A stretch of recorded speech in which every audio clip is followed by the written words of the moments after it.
We were trying earlier on to connect to our reporter Aphumelele Mdlalane, who is in Kroonstad in the Free State. Aphumelele, what's the latest regarding the protest in Kroonstad?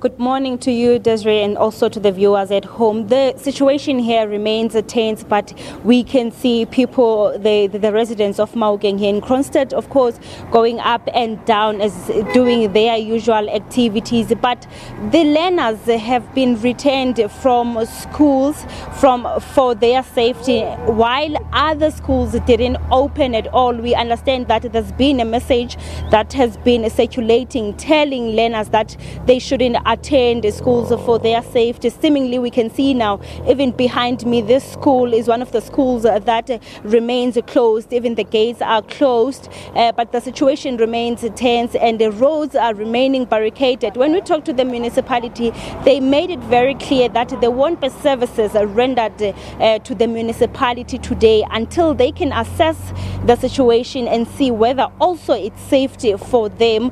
But we can see also the taxis are going up and down, collecting people. We will also monitor during the course of the day as to just to see whether now calm is being restored or it's just a moment of only this time around, because anything, Desiree, I tell you, can happen from now on. We will just stick here, of course, and monitor the situation.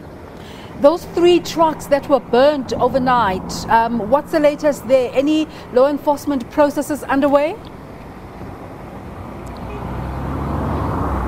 Talking to the police, Desiree, the latest update is that no arrests have been made regarding the trucks that were set alight, but also in Steynsrus, the situation remains volatile. Police are monitoring the situation. Where I'm standing, this town is like 40 kilometers at least from where the incident happened, where the trucks were set alight. But the police are there, and we will, of course, go just to check also whether the R76 road is still barricaded. Because when we left the trucks, those trucks that were set alight, they are still there, and the traffic was not flowing as usual. So we will just keep it intact so that we can give you the latest updates.